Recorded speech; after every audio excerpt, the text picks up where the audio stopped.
Сәлем балақай, сен білесің бе? Бір жылда 4 жыл мезгілі болады. Олар көктем, жаз, күз және қыс. Әр мезгілде 3 ай бар. Наурыз, сәуір, мамыр көктем айлары.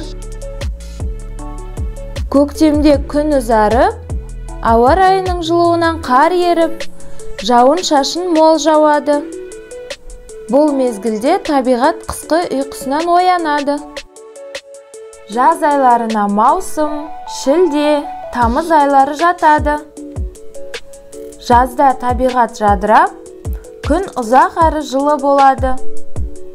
Жан-жануардың тіршілігіне жайлы, шаруашылыққа қолайлы кез.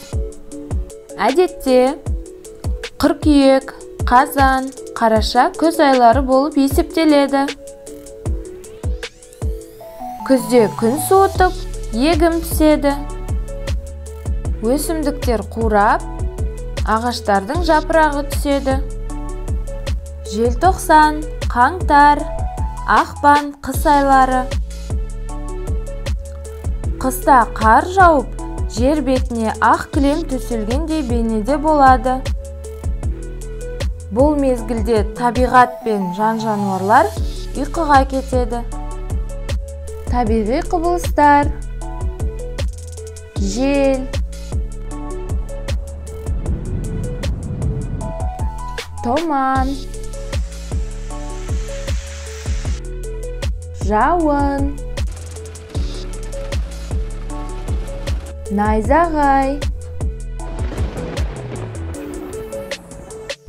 құйын, кемпір қосақ, бұршақ,